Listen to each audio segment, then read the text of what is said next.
Hello guys, this is the Modern Bladesman with my review of the Hoffman-Richter HR-15 folding knife. So this is a single-edged liner lock assisted opening folding knife, and it cost me around, I think, $27 to purchase, and I actually bought two of these. This is the newer one, and I had one that I got about a month or two ago, which I gave away to a friend for free. Okay, so let's talk about this knife here. We'll focus first on the handle, and let me just tell you, this thing is heavy. Now, if you look here, strangely enough, these liners are milled for whatever reason, but the handles are stainless steel, probably the same material as this thing right here. Super heavy knife, okay? The grip is comfortable if you take off the pocket clip if you're left-handed. If you're right-handed, it's good enough. However, the pocket clip is forced right hand tip down carry. So if you like tip up, or if you're left-handed, it's not going to cut it for you. So what I did with my old one is I just took off the pocket clip, because I don't carry tip down or right hand usually, and I just left it in my pocket. But it's super heavy, so you're going to definitely feel that. It's got this glass breaker on the bottom here, which is also, I guess you could also use it as a lanyard hole. And it's really sturdy. I like it a lot.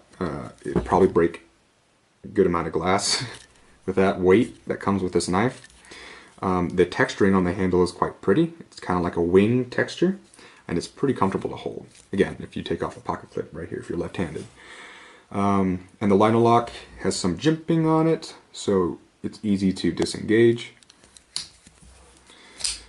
But it's quite thin. I don't know if you can see that. If you compare it with another knife, let's see.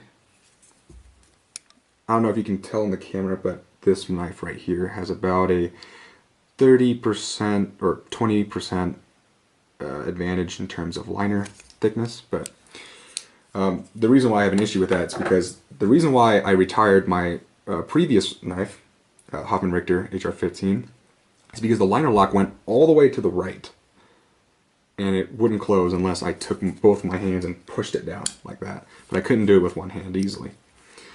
So I gave that away to my friend for free. I'm not gonna sell him a broken knife, but so far with this knife, I've had it for about a week. I haven't had that same problem.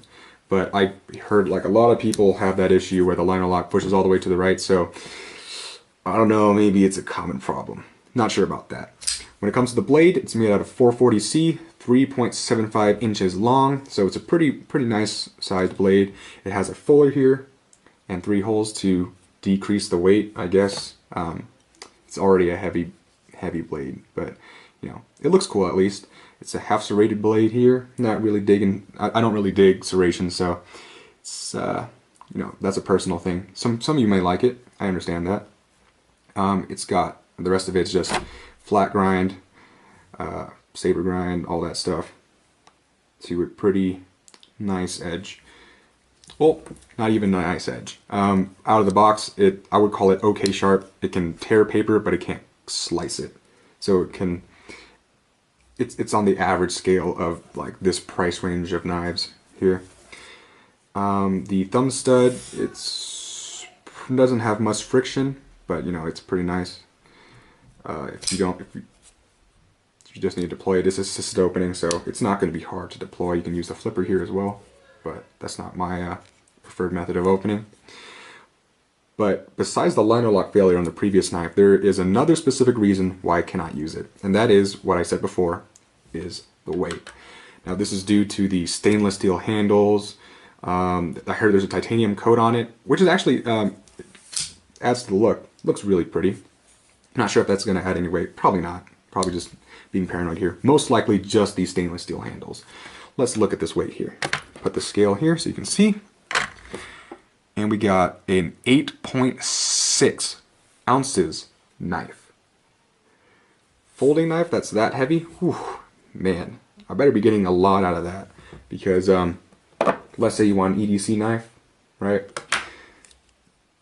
This is an average one. It's not average, but it's an average weight for an EDC knife that I've seen. And this is the SOG Trident. It's got the 3.75 inch blade as well.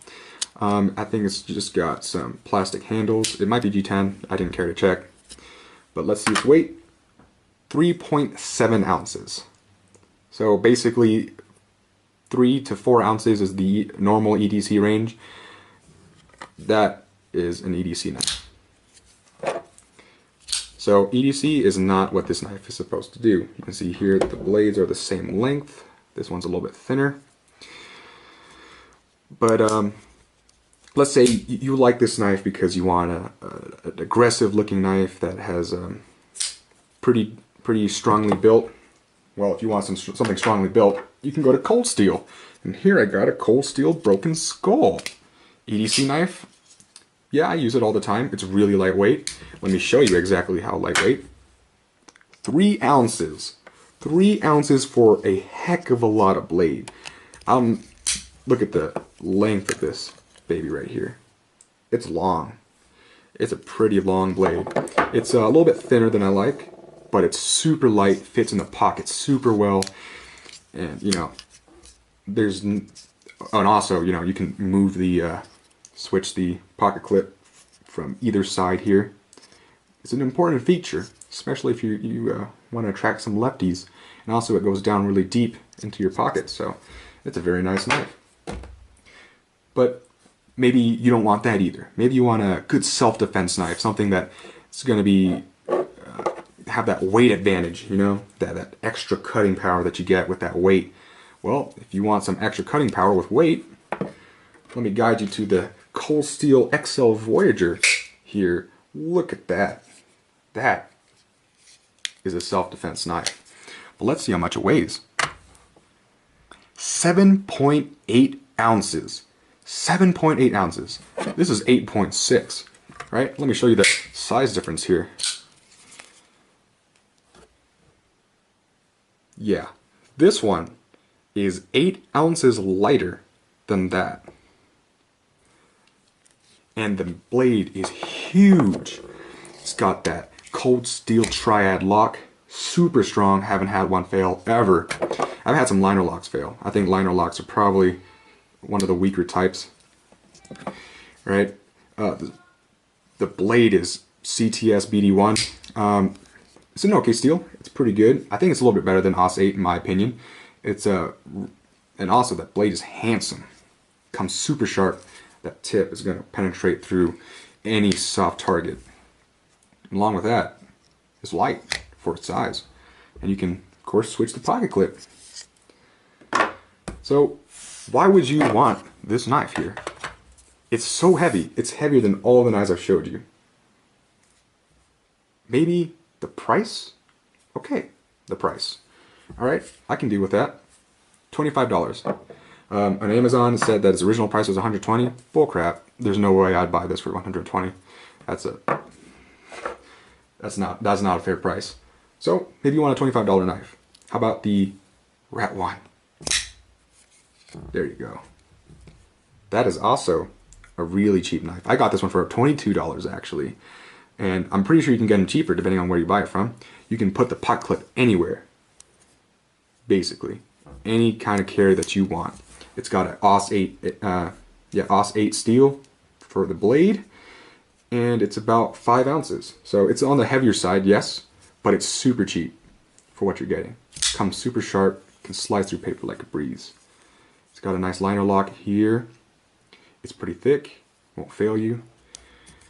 It's got nice thumb studs as well, and cheaper than that. So, why would you get this knife? Maybe you want something super beefy in your hand. I don't know. But you don't get anything for the weight here. I don't care too much about weight. My opinion is if you get some extra weight, that's fine. But you gotta get something out of it. Something like power. Something like reach. You know? Something like good materials. You know what I'm saying? So, Hoffman-Richter HR-15. Not gonna do it for me. But, you know, that's just my opinion, guys. That's it for the review. If you want me to review any other knife, just put it down in the comments below, and I hope you all have a great day.